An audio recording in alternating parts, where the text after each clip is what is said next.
Welcome to the world of English. আজকের এপিসোডে আমরা দেখাচ্ছি ন্যারেশনের এক্সক্লেমেটরি সেন্টেন্স। এর আগে আমরা 4টা সেন্টেন্স দেখেছি ন্যারেশনের, ইন্টারোগেটিভ, অ্যাসার্টিভ, অপটেটিভ এবং ইম্পারেটিভ। আজকে হচ্ছে এক্সক্লেমেটরি সেন্টেন্স। তো ন্যারেশন আমরা জানি সেটা হচ্ছে ডিরেক্ট স্পিচ থেকে ইনডাইরেক্ট স্পিচ করা। ডিরেক্ট স্পিচ মানে বক্তা নিজের মুখ থেকে একটা বাক্য বলবে, আর ইনডাইরেক্ট স্পিচ মানে সেটাকে আমরা বা তোমরা সেটা প্রকাশ করবে, সেটাই হলো ইনডাইরেক্ট। মানে বক্তার কথাটা আমরা থার্ড পারসন কেউ প্রকাশ করবে, এবং বক্তার কথা বক্তাও প্রকাশ করতে পারে, কিন্তু সেটাও ইনডাইরেক্ট হিসেবে বলতে হবে। যেমন he said oh what a flower. এখানে আমাদের প্রথমে এটাকে বলবো রিপোর্টেড স্পিচ। আমরা আগে জানি এটাকে বলছিলাম রিপোর্টেড স্পিচ, আর এটাকে বলছিলাম রিপোর্টিং স্পিচ।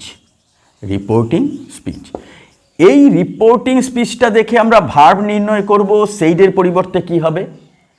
আর রিপোর্টেড স্পিচটা দেখে আমরা নির্ণয় করব এটা 5টা বাক্যের মধ্যে কি হবে, যুক্ত কি হবে, এটা কি ধরনের ভার্বটা হবে। এই সেইডের পরিবর্তে কি ধরনের ভার্ব বসবে, সেইডের পরিবর্তে কি সেইডি বসবে, না টোল্ড বসবে, সেইডের পরিবর্তে কি রিকোয়েস্ট বসবে, নাকি আস্কড বসবে, নাকি এক্সক্লেইমড বসবে, সেটা নির্ভর করবে এটার উপর। আর এখানে বলা ছিল, এখানে 5টা বাক্য ছিল আমাদের। 5টা বাক্য কি কি আগেই বলে দিলাম। একটা ছিল অ্যাসার্টিভ, একটা ছিল ইন্টারোগেটিভ, একটা ছিল ইম্পারেটিভ, একটা ছিল অপটেটিভ, আজকে হচ্ছে এক্সক্লেমেটরি। এই এক্সক্লেমেটরি 5 নম্বর বাক্যটা নিয়ে আমাদের আলোচনা। তো এক্সক্লেমেটরি বাক্য হলে এক্সক্লেমেটরি চিহ্ন আছে, এবং সেক্ষেত্রে আমাদের মনে রাখতে হবে আগে যেমন সেইডের পরিবর্তে যেগুলো বসিয়েছিলাম আগের ভিডিওগুলো দেখলেই বোঝা যাবে। এখানে এক্সক্লেমেটরি বাক্য হলেই সেইডের পরিবর্তে 2টো ভার্ব সাধারণত ব্যবহার হয়ে থাকে। প্রথমটা হচ্ছে এক্সক্লেইমড। এক্সক্লেইমড, এটার ইডি বসালাম কেন, যেহেতু সেইড আছে।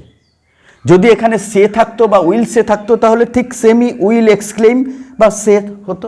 এখানে সেইজ থাকলে এখানেও সেইজ হতো। আমি পাস্ট টেন্সে কেন করলাম, যে এখানে টেন্সের পরিবর্তনটাও দেখানো যাবে বলে পাস্ট টেন্সে উদাহরণ দিয়েছি। আর যদি প্রেজেন্ট আর ফিউচার থাকতো তাহলে তো এখানে টেন্সের পরিবর্তন হতো না, তাহলে একটু কমই দেখানো হতো। যার জন্য আমি সম্পূর্ণ দেখাবো বলেই এখানে পাস্ট টেন্স নিয়েছি এবং এটা এক্সক্লেম করেছি। তো সেইডের পরিবর্তে আমি এক্সক্লেম বসাবো, অথবা আর একটা বসা যায় ক্রাইড আউট। ক্রাইড আউট, দুটোর মানেই অবাক প্রকাশ করা, বিস্ময় প্রকাশ করা, দুটো ভার্ব দিয়ে। এবার এটা হলো তো হলোই, এর সাথে আর একটা শব্দ জুড়ে দিলে আর একটু ভালো হয়। কি শব্দ? উইথ। উইথ, এখানে সরো, সরো অবলিক দিয়ে জয়, জয় লিখলাম, অবলিক দিয়ে সারপ্রাইজ। সারপ্রাইজ, সারপ্রাইজ অবশ্যই এটার মধ্যেই থাকে, এটা জয় বা সরো দিয়ে দিলাম। তো এখানে এই 3টের মধ্যে যে কোনো একটা বসাতে হবে উইথ। তাহলে সাবজেক্ট তো যা আছে তাই হবে। সাবজেক্টটা এখানে আছে হি, এখানে হি হয়ে গেল সাবজেক্ট। হি এক্সক্লেইমড, এই দুটোর মধ্যে একটা, অথবা ক্রাইড আউট। আমি ক্রাইড আউট তুলে দিলাম, আমি এক্সক্লেম দিয়েই করছি বোঝার জন্য। হি এক্সক্লেইমড উইথ। আমি এখানে যেহেতু হোয়াট এ ফ্লাওয়ার আনন্দের সাথে বলছে অথবা সারপ্রাইজের সাথে বলছে, তাহলে উইথ আমি আনন্দই রাখলাম, জয় বাকি দুটো কেটে দিলাম। তাহলে হি এক্সক্লেইমড উইথ জয় হয়ে গেল। তো এটা 3টের মধ্যে হয়ে গেল পরে এবার আমাদের করতে হবে যেটা, যে কোনো সেন্টেন্স, এখানে প্রশ্ন থাক আর এক্সক্লেমেটরি থাক, অথবা মেয়ে আগে রেখে আর অপটেটিভই থাক, প্রথমে এটাকে অ্যাসার্টিভ বা স্টেটমেন্ট করতে হবে। স্টেটমেন্ট মানে সাবজেক্ট আগে রেখে, ভার্ব রেখে, তারপরে অবজেক্ট বা কমপ্লিমেন্ট দিতে হবে, সাবজেক্ট প্রেডিকেট দিতে হবে। তো এটাকে আমাদের প্রথমে একটা অ্যাসার্টিভ সেন্টেন্স করতে হবে, করে তারপর টেন্সের পরিবর্তন। কেন টেন্সের পরিবর্তন? যেহেতু পাস্ট টেন্সে আছে। এবার আমরা তাহলে এটাকে যদি আমরা অ্যাসার্টিভ করি, ও হোয়াট এ ফ্লাওয়ার, এভাবে করতে পারি। দ্য ফ্লাওয়ার আনতে পারি, দুইভাবে করা যায়। The flower, flower is very nice করতে পারি, ভেরি নাইস হয়ে গেল। এটা এই ভেরির মধ্যেই হোয়াট আছে, ও এসব আছে। এই ও শব্দটা আবার এক্সক্লেইমড, ও শব্দটার জন্য এক্সক্লেইমড আছে, জয় আছে এর মধ্যে, এই শব্দটা উঠিয়ে যাচ্ছে। আমি আগের দিন বলেছিলাম আগের ভিডিওতে যে ন্যারেশন মানে ডিরেক্ট থেকে ইনডিরেক্ট করা এবং এটাকে ন্যারেট মানে বর্ণনা করা। এখানে দুটো মিলে 10টা বা 15টা ওয়ার্ড থাকতে পারে।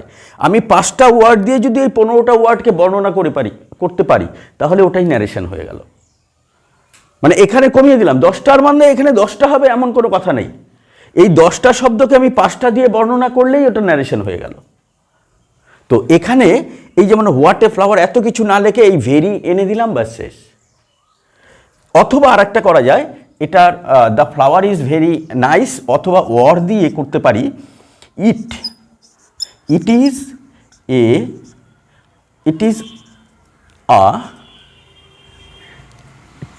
আ ভেরি নাইস ফ্লাওয়ার, দুটো একই। It is a very nice flower অথবা the flower is very nice, simple. এইবার দেখো এটাই যদি হয় তাহলে আমাদের এখান থেকে টেন্সের পরিবর্তন করব। টেন্সের পরিবর্তন কি আছে, এখানে টেন্সটা ইজ আছে টু বি ভার্ব, এখানেও ইজ আছে এই যে, তাহলে ইজটা ওয়াজ হয়ে যাবে, ব্যাস শেষ ঝামেলা, টেন্সটা পরিবর্তন হয়ে গেল। তার মানে এখানে কি দাঁড়ালো, হি এক্সক্লেইমড উইথ জয়, আর এটা যুক্তটা কিন্তু এক্সক্লেমেটরি বাক্যেও ওই দ্যাট দিয়েই যুক্ত হয়। হয়ে গেল, জানা হয়ে গেল এক্সক্লেমেটরি বাক্যে ওই যে দ্যাট দিয়ে যুক্ত হয়, আর সেইডের পরিবর্তে কি হয়। এই দুটো কথা মাথায় রাখতে হবে। 5টা বাক্য দেখার পরই প্রথমে ন্যারেশনটা আমাদের দেখার পরই চিন্তা করতে হবে কোন বাক্যে পড়েছে। যদি সবার প্রথমে দেখতে হবে এটার কোন টেন্স, পাস্ট টেন্স না প্রেজেন্ট টেন্স। যদি দেখা যায় প্রেজেন্ট বা ফিউচার তাহলে মাথায় রাখতে হবে এখানে টেন্সের পরিবর্তন হবে না, আর যদি দেখা যায় পাস্ট টেন্স তাহলে এখানে টেন্সের পরিবর্তন হবে। এটা প্রথম। দ্বিতীয়ত চিন্তা করতে হবে এই বাক্যটা কি বাক্য। যদি দেখি অ্যাসার্টিভ তাহলে ওই টেন্সের পরিবর্তনটা কীরকম হবে। প্রশ্নবোধক বাক্য হলেও টেন্সের পরিবর্তন কীরকম, প্রশ্ন ভেঙে করতে হবে। আর যদি দেখা যায় অন্যান্য বাক্য অপটেটিভ বা ইম্পারেটিভ বা এক্সক্লেমেটরি, তখন এখানে এটার পরিবর্তে কি হবে। এই বাক্যটার উপরই নির্ভর করবে এই সেইডের পরিবর্তে এখানে কি হবে, দ্যাটের জায়গায় কি হবে। তো এখানে এই যে দ্যাটের জায়গায় দ্যাট বসালাম এক্সক্লেমেটরি বাক্যে। এইবার কি করব, এটার পরিবর্তে সেম বাক্যটা এখানে লিখে দেবো, খালি ওয়াজ বসিয়ে দেবো। তাহলে কি হলো, যেটা যে কোনো একটা বসালেই হয়ে গেল। That the flower was very nice,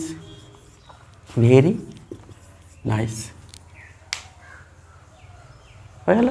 এবার এটাই অন্যভাবে থাকতে পারে, যেমন he said comma inverted comma, প্রথমেই বললাম hurray we have won the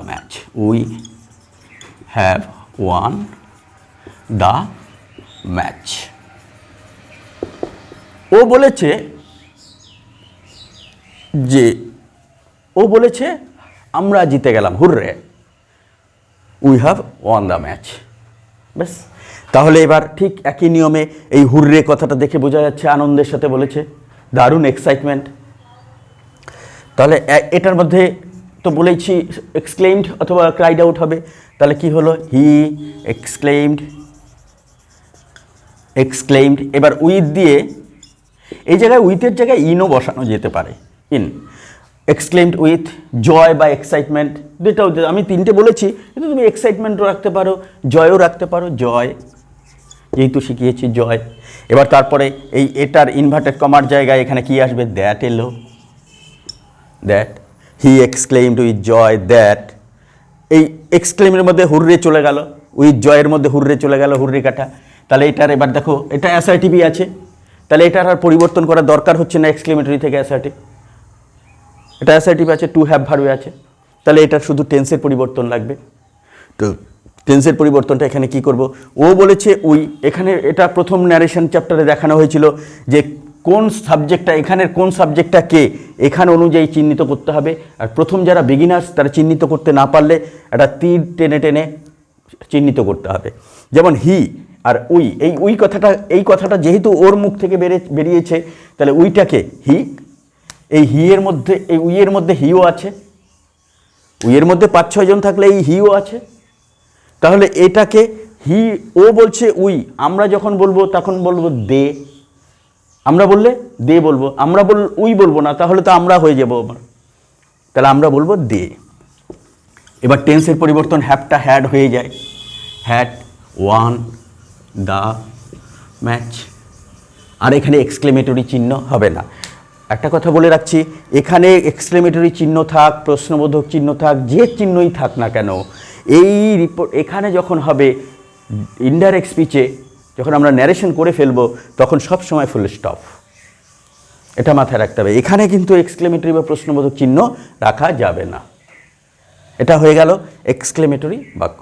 এবার কিছু কিছু কথায়, যেমন হি said alas, alas, exclamatory, he will not return, will not return। এবার এই যে এক্সক্লেমেটরি চিহ্ন দেখেছি, কথাটা দেখেও সে আর ফিরে আসবে না, এটাও দেখেছি, এটা দেখে আমরা চিহ্নিত করে দিয়েছি সাথে সাথে এটা এক্সক্লেমেটরি বাক্য এটা। এবার এই সেইডের পরিবর্তে কি হবে, সেইডের পরিবর্তে লিখে দিলাম হি এক্সক্লেইমড। এবার সিম্পলি সে আর ফিরে আসবে না, অ্যালাস হায়রে সে আর ফিরে আসবে না, তাহলে সিম্পলি আমরা উইথ বসিয়ে বা ইন বসিয়ে যেটা বসাবো সেটা সবার জানা, সরো, একদম সিম্পলি সরো বসিয়ে দিলাম। তিনটে শব্দ মাথায় রাখলেই হয়ে যায় সাধারণত, জয়, সরো, সারপ্রাইজ, এই তিনটের মধ্যেই মিলে যায় সাধারণত, আর বেশি নিয়ে চিন্তা করতে হয় না। বিগিনার্সরা এই তিনটে নিয়ে চিন্তা করব, আর যখন এক্সপার্ট হয়ে যাব তখন অনেক বেছে বেছে জাস্ট অ্যাপ্রোপ্রিয়েটটাই নিয়ে নেব। ওইটা বললাম এক্সাইটমেন্ট, সরো, তারপর রিমোর্সফুলনেস, এমন নিয়ে আসবো। এখানে দেখো এক্সক্লেইমড উইথ সরো করে দিলাম, তারপর তো এই জায়গায় ইনভার্টেড কমা তুলে দিলে দ্যাট হবেই, এই জায়গাটা উইথ তারপরে দ্যাট বসিয়ে দিলাম, এই দ্যাট এই যে এই ইনভার্টেড কমার জায়গায় বসে গেল। তাহলে এবার এই জায়গাটাই মাথায় রাখতে হবে, যেমন অন্যান্য বাক্য চারটা যে ছিল, এই এক্সক্লেইম হয়, সেইড হোক, টোল্ড হোক, তারপরে উইথ দিয়ে কিচ্ছু বসতো না, কিন্তু এটাই একমাত্র বাক্য এক্সক্লেমেটরি যেখানে তারপরে উইথ দিয়ে এই সরো বা জয় এটা বসিয়ে আরও স্ট্রং করা হয় ফিলিংসটাকে, কারণ এক্সক্লেমেটরি বাক্যটাই হচ্ছে ফিলিংসের বাক্য, এক্সক্লেমেটরি বাক্যটাই হলে আবেগ, উচ্ছ্বাস, অনুভূতি প্রকাশের বাক্য, যার জন্য এটাকে স্ট্রং করা হয়। আর ন্যারেশন করার মানেই আমি একটু আগে বলেছি যে উপরের কথাটাকে একদম অ্যাপ্রোপ্রিয়েটভাবে প্রকাশ করতে হবে, এখানে ডিরেক্ট ইনডাইরেক্টভাবে প্রকাশ করতে হবে, যেন এখানে মানেটা একদম সম্পূর্ণটাই থাকে, উপরের টোটাল মানেটাই যেন এখানে থাকে, যার জন্যই এত কিছু করা, এত ফিলিংস, আবেগ, অনুভূতির জন্য।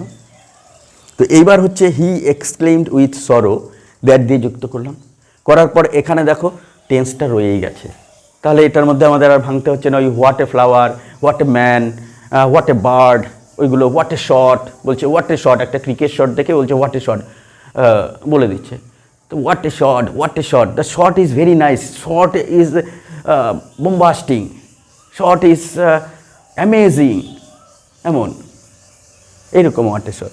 তো এখানে এত কিছু ভাবারই দরকার নেই আমাদের, এত কিছু উই উইল নট রিটার্ন, এটাকে আমরা টেন্সে পরিবর্তন করবো। আমরা টেন্সে দেখেছিলাম শ্যাল উইলের জায়গায় উড হয়ে যায়, এই ফিউচার টেন্সে যাই থাক না কেন শ্যাল উইলের জায়গায় উড হয়ে যাবে, বাস ফিউচার টেন্সের খেল খতম।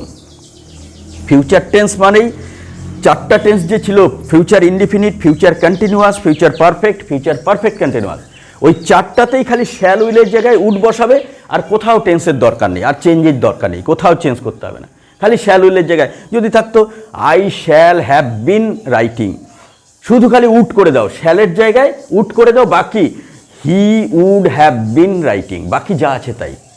তার মানে কি ফিউচার টেন্সে শুধু শ্যাল উইলের জায়গায় উড করলেই হয়ে গেল, এত মাথা ঘামাতে হবে না ওটাই।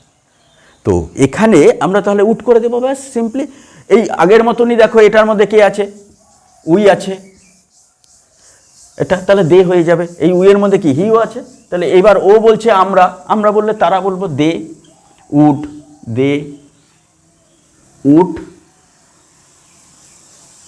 নট রিটার্ন, কী এলো? He exclaimed with sorrow that they would not return. Simply এভাবে বাড়িতে প্র্যাকটিস করতে করতে এক্সক্লেমেটরি সেন্টেন্সটা আয়ত্ত হয়ে যাবে। আর ভালো ভালো গ্রামার বই বা প্র্যাকটিস সেট আছে, ওইগুলো এক্সক্লেমেটরি সেন্টেন্সগুলো নিয়েই বসতে হবে। বসে এক এক করে এই ভিডিওটা দেখে আগে পিছে করে যে জায়গাটা বুঝতে পারছো না ওই জায়গাটা আগে পিছে করে করে ওই জায়গাটাকে ক্লিক করে কি করা হয় ওখানে দেখে দেখে করে নেবে। এবং তারপরে যদি কোথাও কোনো উদাহরণ বুঝতে না পারো তাহলে আমাদের কমেন্ট বক্সে লিখে দেবে, আমরা উত্তর দিয়ে দেবো। সবাই ভালো থাকবে, সুস্থ থাকবে। আর ভিডিওটা যদি ভালো লাগে শেয়ার করবে, সাবস্ক্রাইব করবে, সবার কাছে পৌঁছে দেবে।